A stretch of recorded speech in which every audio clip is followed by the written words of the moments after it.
Today in the episode, Trump may manipulate. Russia is preparing a staged attack. Ukrainian intelligence reveals details. Top of Putin's failures in 2025 in our story for you. Trump may not keep promise about NATO Article 5 guarantee in case of the new Russian attack on Ukraine. Democrats urge Zelensky not to agree to Trump's peace plan. Kamala Harris's former national security advisor, Philip Gordon, in the New York Times, writes that a key element of the deal, equivalent to NATO Article 5, will not be implemented by Trump.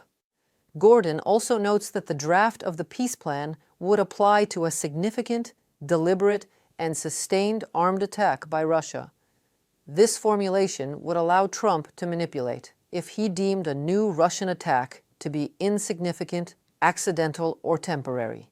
Mr. Trump has repeatedly said that even NATO's Article 5 defense guarantee, which the Senate approved as a treaty, applies in his mind only if allies pay their bills. He has said he would encourage the Russians to do whatever the hell they want to a NATO member that he felt was delinquent, and that the meaning of Article 5 depends on your definition, not exactly a categorical statement of Allied solidarity. Philip H. Gordon, former National Security Advisor to Vice President Kamala Harris in New York Times editorial.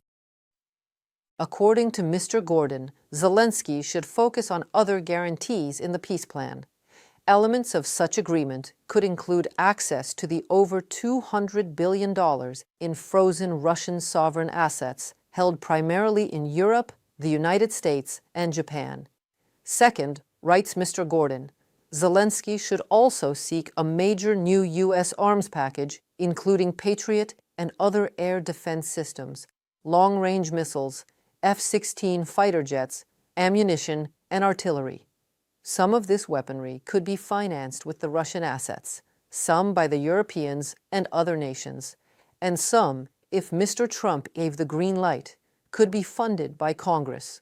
Another concrete element more valuable than a security guarantee would be Ukrainian control of the Zaporizhzhia nuclear power plant, which Russia has seized. The plant could be jointly run by the United States and Ukraine, as Mr. Zelensky has proposed. Some clauses of a potential peace agreement may not align with sense of justice. This was announced by the President of Finland, Alexander Stubb, in his New Year address.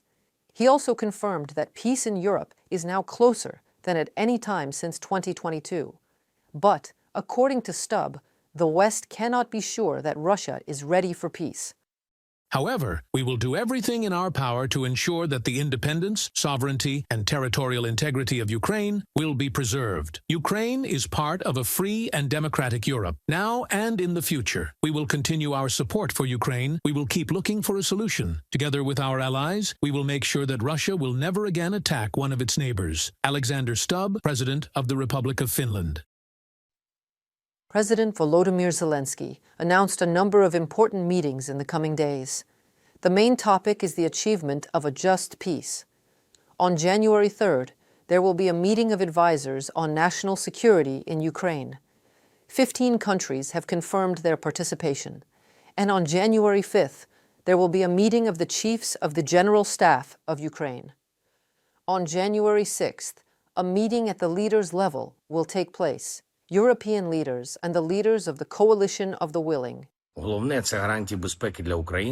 main thing is security guarantees for Ukraine. Politically, almost everything is ready, and it is important to work out every detail. How the guarantees will work in the sky, on the ground, on the sea, if we manage to end the war. This is the key goal for all normal people. On January 6th, a meeting at the leaders' level will take place. European leaders and the leaders of the Coalition of the Willing. We are preparing now to ensure that the meeting is productive, that support increases, and that there is greater political confidence both in the security guarantees and in the peace agreement. Russia is preparing a staged attack that could kill civilians.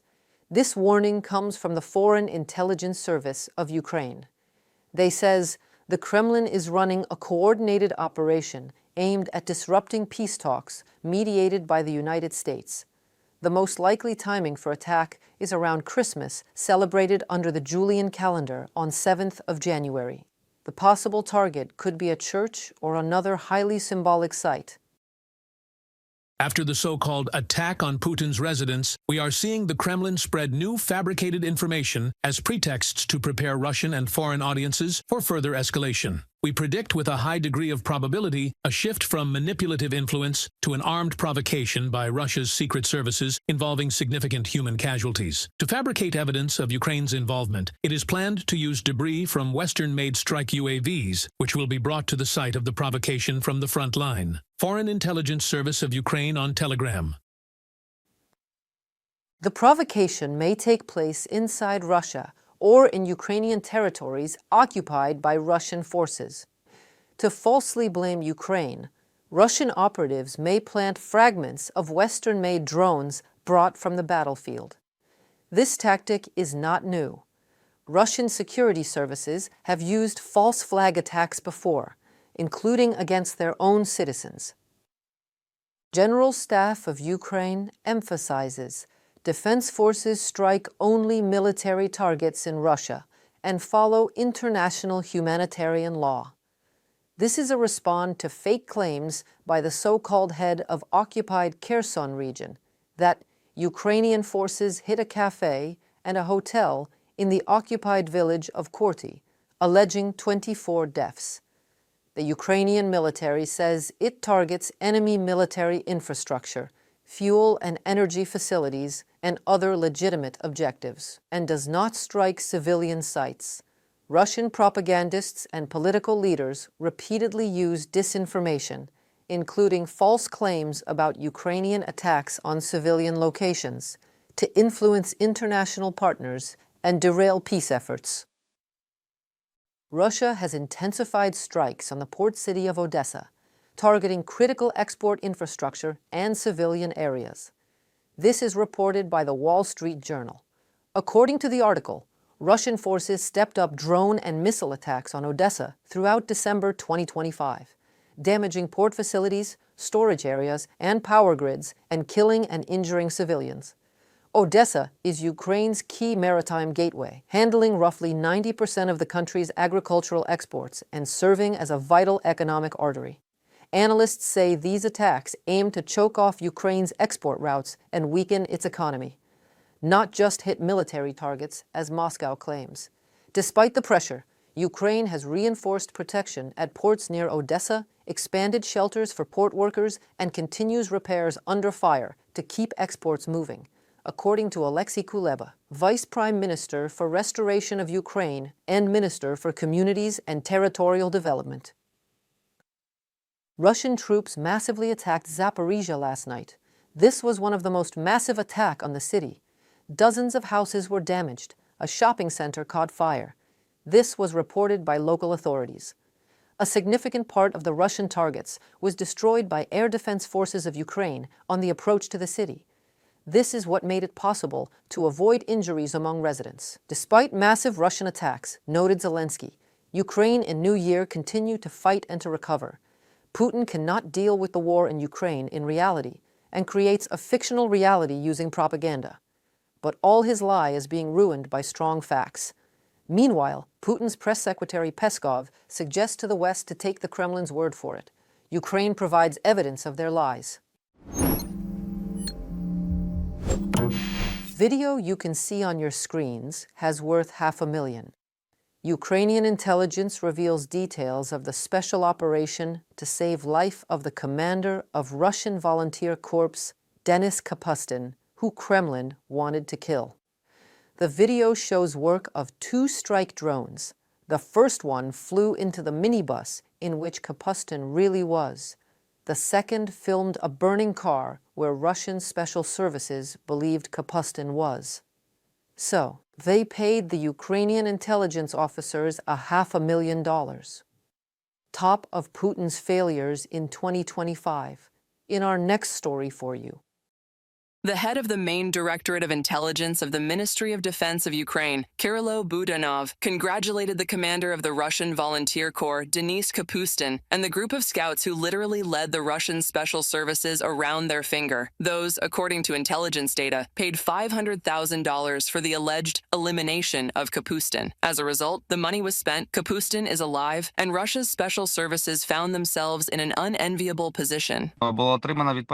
The corresponding amount of money was allocated, which was allocated by the Russian Special Services for the implementation of this crime. As of now, the Russian Volunteer Corps commander is on the territory of Ukraine and is preparing to perform the assigned tasks. All units of the Russian Volunteer Corps, as part of the Special Unit Timur, continue to perform tasks in the areas and directions you have designated. My temporary absence in no way affected the quality and success of the implementation of combat tasks. Ready to move to the area of execution and continue commanding the Russian Volunteer Corps units. The intelligence operation, thanks to which it was possible to save the life of the Russian Volunteer Corps commander, lasted more than a month. Specialists from the main Directorate of Intelligence also identified the circle of customers and executors associated with the Russian special services. I